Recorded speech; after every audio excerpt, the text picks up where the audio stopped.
This is Scorched Vine, a Vin Noir's production of Hope's Nocturne, written by OPL Noir and performed by Carrie Storm. Seals and Signet, Chapter 5, Part 2. From this position, her father could be observed sitting on the corner of the kitchen table, dressed in his usual blue overalls. His cigar was perched precariously between two fingers, her mother's hand grasped by the other three. His green eyes were shrouded. A subtle smile graced his lips. In sharp contrast, her mother stood rigidly. She was dressed in her business attire. The angles and lines of her suit vibrated with her temper as she faced off with him. With the vast experience Amanda's 13 years had gleaned, at least with him, she knew the smile was a dead giveaway.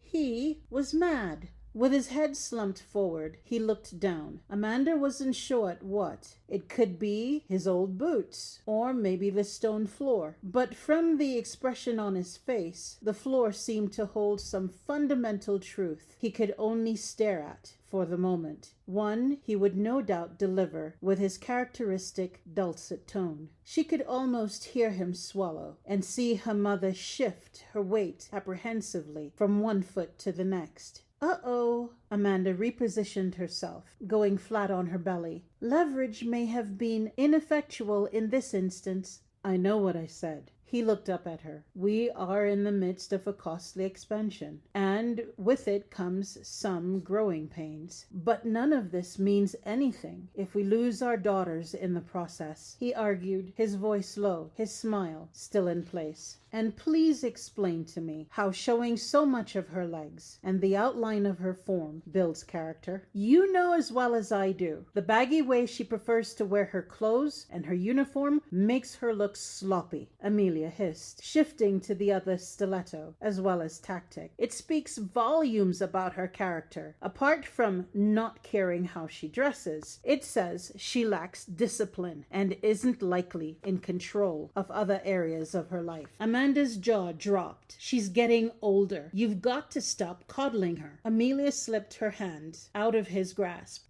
She needs to take better care of her appearance. No one will admit it, but the first opinion someone takes of you is the visual one you give them, and she's communicating that she does not care. She moved to the sink, and Amanda stretched to the limits of the shadows to continue watching. No one will trust her, give her responsibility, let alone respect. They won't give her the time of day when she looks like that. Turning to face him, Amelia continued, she won't be given a chance to show them what she knows, nor will they be interested in what she has to say. That all sounds good. I'll give you that, he conceded, waving his hand and the cigar through the air. But for the moment, I'm only interested in getting her through post-elementary school in one piece. He stood, his voice a little gravelly and louder. These attacks make that impossible. Those young men aren't interested in anything she has to say, and that uniform has her trussed up like a lamb to slaughter on offer to them. You know, when I was her age, if I came home complaining about someone in school, Amelia stomped towards him, her finger jabbing towards the ground, emphasizing her point. I got a second beating. She needs to fight back.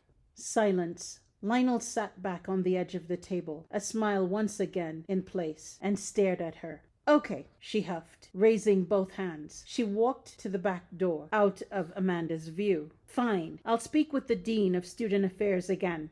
That's not enough, he insisted. That boy will still confront her in the atrium at the beginning of the school. One of us has to be there. He needs to see that there'll be consequences, that she's not alone. The school's not going to do anything against him. You know, I'm painfully close to getting the seal and signet, Amelia said, lowering her voice. Think of how easy it will be to expand. The ease with which none of that will amount to much when he escalates his attacks against her. He interrupted. And you know he will. She needs to toughen up, Amelia reiterated. She has shoes, her lunchbox, her voice. She framed her hands on either side of her mouth. She needs to use them. Lionel winced and stood. Are you serious? Yes.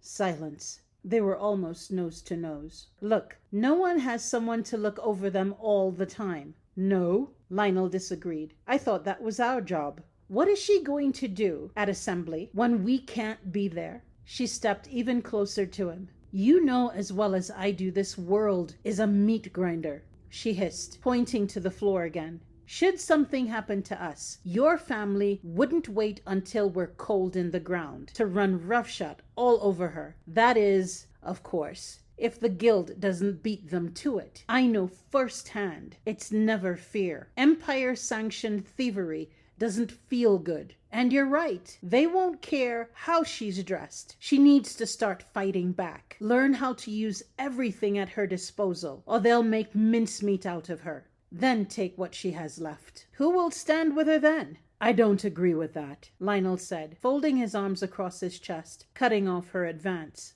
Then you walk her in. I don't have time, Amelia informed him, then turned, walking towards the exit. It's all hands on deck, Admiral, she shot back before slamming the door. Amanda watched the slow movement of her father's shoulders as he rolled them, observing his slackened features while pulling on the cigar, and the lethargic sway of his limbs as he moved from the table to the window. This argument was taxing. And it was all about me, she lamented. Come out of the shadows, Pumpkin, Lionel called over his shoulder. The coast is clear. Busted! Amanda cringed, hesitant to move forward. She stood poised on the edge of the shadows. At this point, stalling was futile. She couldn't pinpoint the exact moment he'd known she was there, or if her mother knew. Claiming ignorance would also be out of the question, not to mention it would be beneath her intelligence and insulting to her father's. He likely knew she had heard the entire argument.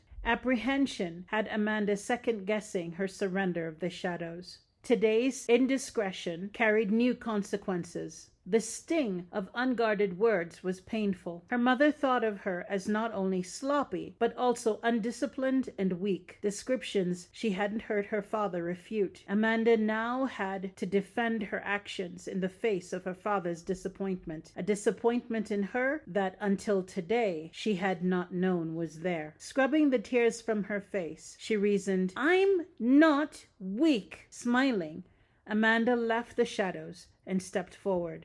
While Amelia complained, on too many occasions to count, about their small house, her father's motto had been, space is unnecessary with the right tools. He'd re-engineered their house, a hand-me-down from his mother, to within an inch of its life. Every corner had a gadget specific to the room's purpose. No space was wasted. I simply need the right tool to re-engineer myself, she reasoned. I'm not a waste of time, and I will not be a disappointment.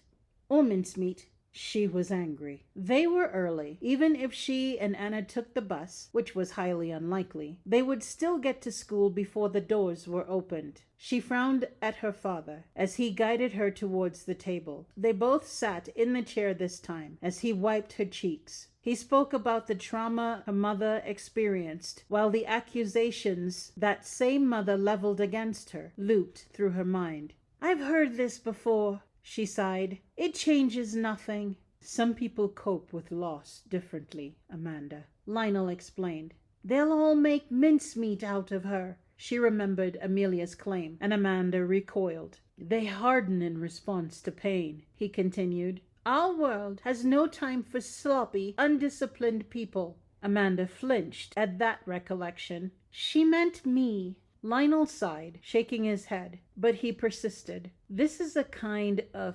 desperation that overshadows the need to protect. Some will argue that it fuels it. It can sometimes make them seem harsh and unyielding, despite everything you've heard. Believe me, she loves you.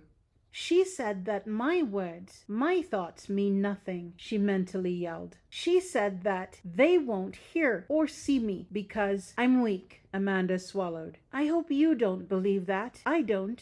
Lionel sighed. Now, can you please explain to me why your new friend isn't taking his A-levels, and why it's such a touchy subject and one that shouldn't be mentioned? He asked. Amanda wanted to ask him why he didn't correct her mother's opinion of her. She needed to know why he didn't object or stand up for her. He had disagreed, but he hadn't explained about what. Afraid of his answer, afraid that he might somehow agree with her mother's assessment, if not her methods, of her character and deportment, she opted to drop the subject. He said that not everyone has a closet full of options or clothing. I took it to mean that he can afford neither the uniform nor what it will cost to use those options, Amanda answered, leaning back against the chair. Lionel sighed. I see. She wondered, do you really? Leaning over his legal-sized notepad, Lionel began to scribble, using his trademark large, sweeping script, the one that used 2 lines per sentence instead of 1, the one he preferred when he didn't want her to read something he'd written. Amanda finished her cereal, pretending to look everywhere but his notebook. She noticed the maps he had spread out and wondered if he'd planned on leaving on another extended trip. She decided not to look at that, too. Pushing away the empty bowl she felt she could have done without, she concluded that some changes were in order. I need you to do me a favor, Lionel said, pushing a bulging manila envelope toward her. Sometime before the end of school, I need you to pass this directly to your new friend. Only him. After tucking it into the back of her bag, she looked up at him. With his face puckered, his eyes angry, Amanda wondered if his obvious displeasure was due to her appearance. Change that uniform. You've had it on for 4 days already, he said as he stood from the table. And stay away from young Henry, he ordered over his shoulder. As if I go looking for him, Amanda said, fuming at the notion that she had some control in this nightmare befalling her. This was Chapter 5, Part 2 of Hope's Nocturne. We hope you enjoyed this episode and invite you to join us again next Thursday when we'll have Part 3. If, however, you can't wait to see the outcome of this little argument, we invite you to purchase the book at Barnes & Noble or Amazon. Again, this has been Hope's Nocturne, written by OPL Noir and performed by Carrie Storm.